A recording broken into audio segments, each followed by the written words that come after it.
Herkese merhaba arkadaşlar. Emanet Listi yeni bölüm analiz videoma hepiniz hoş geldiniz. Dizimizi daha rahat izleyebilmeniz için birçok altyazı dili seçeneği eklemiş bulunmaktayım.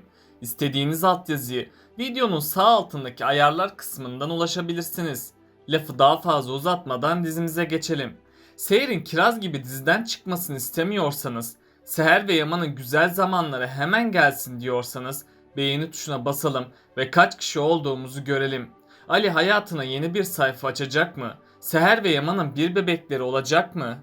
Seher, Yaman'ın geçmişini ona unutturacak mı? Ali ve Yaman'ın kardeş olduğu gerçeği kim tarafından ortaya çıkacak? İşte bütün sorularınıza cevap vereceğim arkadaşlar. Bu videoyu sonuna kadar izlemenizi tavsiye ederim.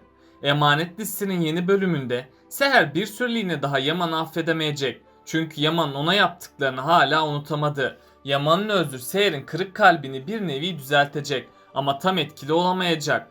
Bu yüzden Seher ve Yaman birkaç bölüm sonra barışacak. Onların barışmalarıyla konaktaki herkes çok mutlu olacak. Seher bu süre içinde Yaman'a az da olsa uzak durmayı tercih edecek. Çünkü Seher'in geçmişte yaşadıkları aklının bir köşesinde olacak. Seher Yaman'a yaklaşırsa yeniden aldatılıp üzüleceğini hissedecek. Bu yüzden Seher ve Yaman bir süreliğine uzak kalmak zorunda. Ama Yaman bu aşk acısına daha fazla dayanamaz hale gelecek. Yaman Seher'e daha yakın olabilmek için elinden geleni yapacak. Bu sefer Yaman çocukluğunda yaşadığı acılardan dolayı Seher'den uzak duracak. Seher Yaman'ın geçmişini öğrendiği için ona yardımcı olacak. Seher Yaman'ın yanına gidip çocukluk yaralarını yeniden saracak. Yaman da annesinden göremediği şefkati Seher'den görecek. Böylece sonunda Yaman çocukluk acılarını unutmaya başlayacak. Seher Yaman'a yardım ederek büyük bir adım atacak. Çünkü Seher Yaman'ı tedavi etmeseydi gelecekteki ilişkileri zarar görecekti. Yaman yine ufak bir sorunda annesini hatırlayacaktı.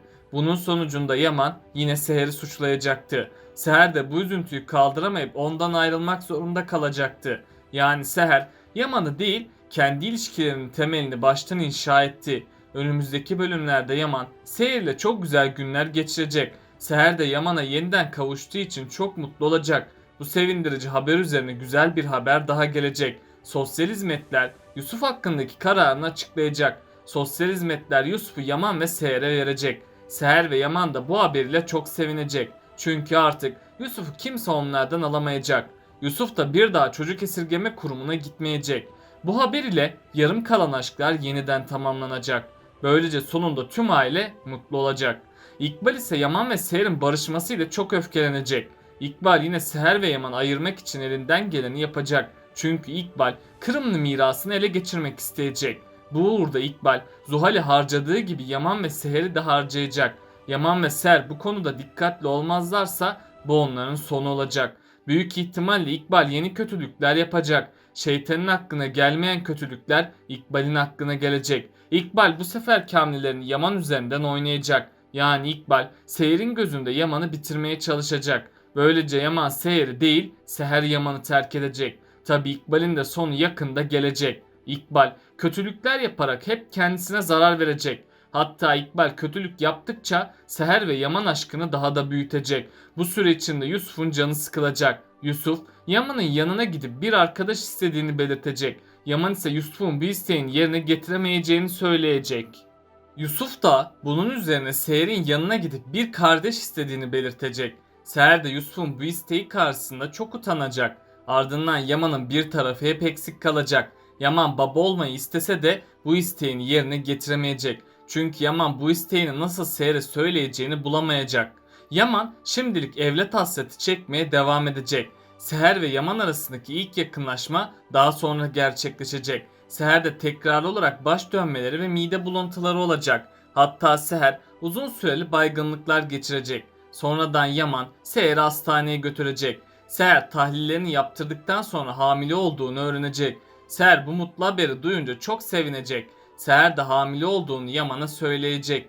Yaman Seher'in hamilelik haberini duyar duymaz dünyalar onun olacak. Yaman da geçmişine bir sünger çekecek ve bebeğiyle Seher hayatına yeni bir sayfa açacak.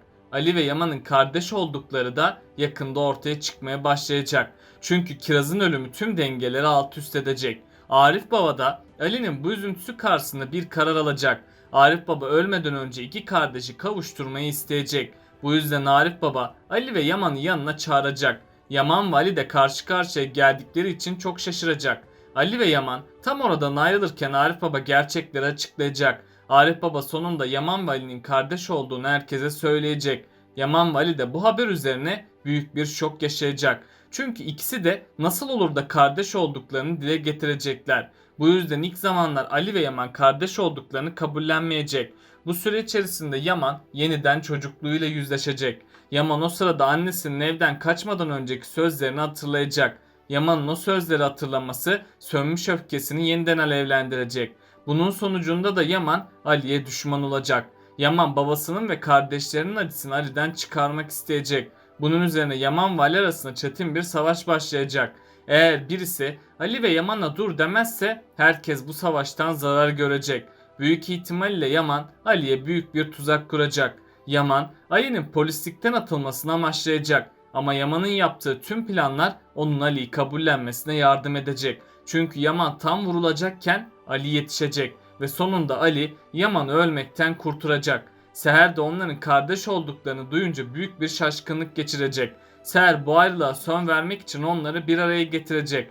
Böylece sonunda Yaman ve Ali birbirlerini kabullenecek. İki kardeşin kavuşması ile kimse onlara bir zarar veremeyecek. Ayrıca Seher, Kiraz'ın ölümünden sonra bahçe işleriyle ilgilenecek. Seher bu nedenle bahçıvana okuma yazmayı öğretecek. Bahçıvan da Seher sayesinde okuma yazmayı öğrenecek. Ve bahçıvan Seher'in yaptığı bu iyiliği asla unutmayacak. İkbal de bahçede gezinirken Seher hakkında kötülükler yapacak. Bahçıvan ise İkbal'in tüm kötülüklerini işitecek. Bu yüzden bahçıvan gerçekleri Yaman'a anlatmaya çalışacak. Ama bahçıvan konuşamadığı için kimseye gerçekleri anlatamayacak. Bahçıvan yazı yazabildiği için Yaman'a bir not yazacak. Yaman da sonunda İkbal'in tüm gerçek yüzünü görecek. Yaman ilk zamanlar bahçıvanın söylediklerine inanmak istemeyecek. Hatta Yaman bahçıvanın yalan söylediğini düşünecek. Sonradan Yaman Zuhal olayını hatırlar olacak. Bu yüzden Yaman İkbal'i göz hapsine alacak. Ziya ise İkbal'in gerçek yüzünü yeniden görecek. Ziya olanları gördüğü gibi Yaman'a gerçekleri anlatacak. Yaman da sonunda İkbal'in bir katil olduğunu fark edecek. İkbal ilk başlarda Yaman'a suçsuz olduğunu söyleyecek. Ama Yaman asla İkbal'e güvenmeyecek. Yaman, Zuhal gibi İkbal'in de kolundan tutup onu konaktan kovacak. Hatta Yaman bununla da yetinmeyip İkbal'i polislere teslim edecek. Yani İkbal de hapse girip hayatının geri kalanını orada devam ettirecek. Ziya'nın hayatı da artık düzene girecek. Çünkü İkbal'in Ziya'nın hayatından çıkması olumlu gelişmelere neden olacak. İkbal Ziya'nın hayatındayken Ziya sürekli sorunlarla ve hastalıkla boğuşmaktaydı. Tabi Ziya İkbal'i sevdiği için ilk zamanlar çok üzülecek. Ama sonradan Seher'in destekleri olumlu sonuç doğuracak ve Ziya gün geçtikçe iyileşmeye başlayacak. Yaman da abisinin iyileşmeye başladığını gördükçe çok mutlu olacak. Hatta Yaman bu konuda Seher'e minnettar olacak. Ayrıca Ziya hayatına yeni bir başlangıç yapacak. Ziya artık dışarıya çıkmaya ve insanlarla zaman geçirmeye başlayacak. Hatta Ziya'nın hayatına yeni birisi dahil olacak ve Ziya bu kişiyle evlenip çok mutlu olacak. Kiraz'ın ölümüyle herkes alt üst olacak. Özellikle de Ali bu ölüme dayanamayacak. Hatta Ali bu ölümden kendisini sorumlu görecek. Çünkü Ali kendisi yüzünden Kiraz'ın öldüğünü düşünecek. Bu yüzden Ali ciddi bir travma geçirecek. Ama Arif Baba Ali'ye destek olacak. Ve Arif Baba Ali'nin üzülmemesi için elinden geleni yapacak.